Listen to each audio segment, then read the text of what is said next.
Hello and welcome. I'm your host, Elizibar. This is a super classic issue of Daredevil. If you remember, a couple weeks ago, I got all this Daredevil out of the 50-cent bin. And I'm probably not going to do reviews of all of it, but I just started reading it, and this first issue was such a perfect example of what used to make Marvel really good. Now, this isn't like an exemplary issue of Daredevil. This isn't like a Daredevil issue that anybody will remember. It's not a Daredevil issue that stands out, but it's the perfect example of their formula, of what works, of how they do stuff, and it's great because of that. A ton of stuff happens in this issue, even though it's only a single issue. So we start out Daredevil. Oh, hold on, let me show you the opening page. Solid black. Why? You might not be able to read it because of the yellowing and stuff, but I'm blind. So that's how he, quote, sees the world, right? Except he's Daredevil. He has super hearing. And that's the reason that this really caught my attention here, is it's super hearing versus super sound. Like, is there a more perfect combination? Like, this is better than Daredevil fighting ninjas, right? Anyway, we open up, he's beating up some dudes on a rooftop, like very standard stuff. After that, he has his heart-to-heart with Natasha Romanova, the Black Widow, and it's like relationship talk. She's like, "Hey, I knew, you started dating me on the rebound from breaking up with Karen." And a couple pages later, we see what's up with Karen.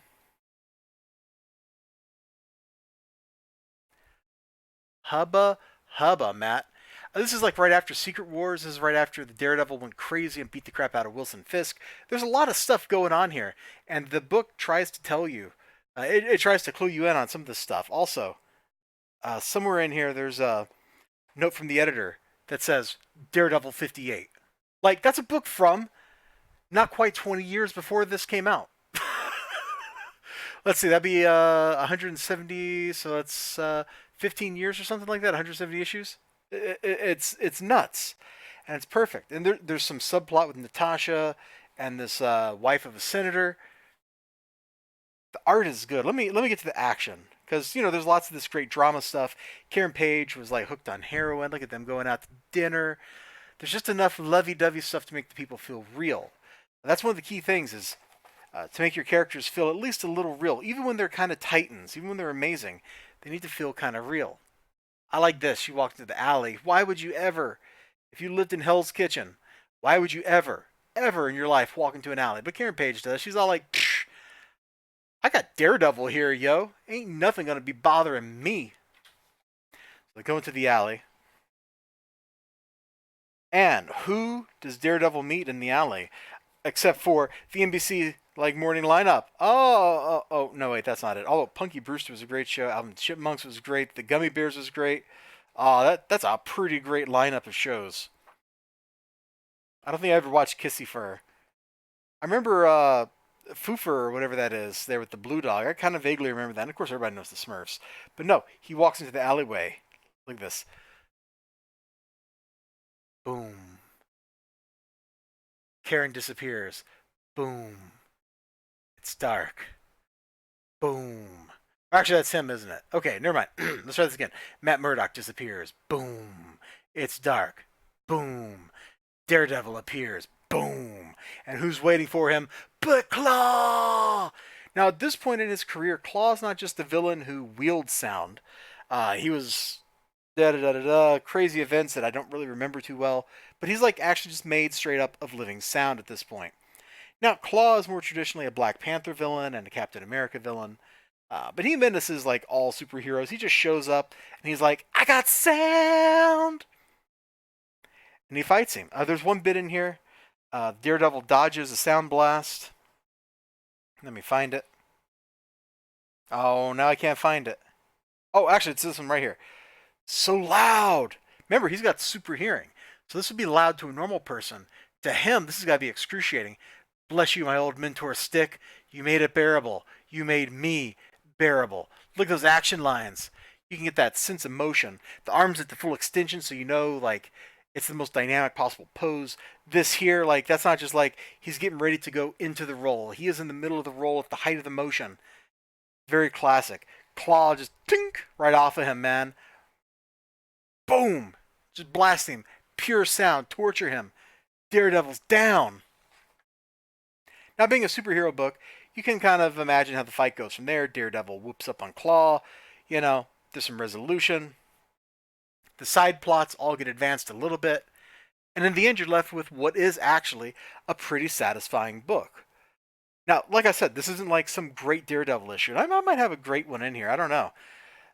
Gosh, I might hold off on like reading them all until I can like read this one, because look at this dude, like crazy serial killer.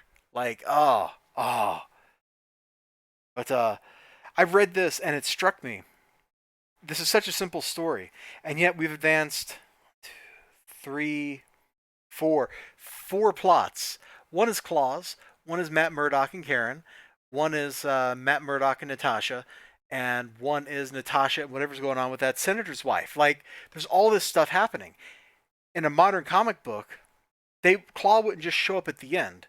You know, there'd be like issue 1, Claw stands in the background, scheming. Issue 2, Claw sees Matt Murdock entering an alley.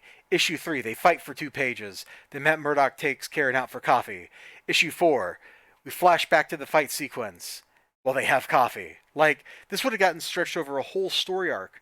Here, it's just one issue. And the story arc is actually the stuff around the fight.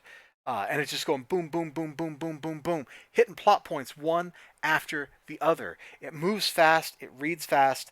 I liked the art. It was fun. I wish my copy was crisper than this. You know, that browned, yellowed paper just doesn't cut it.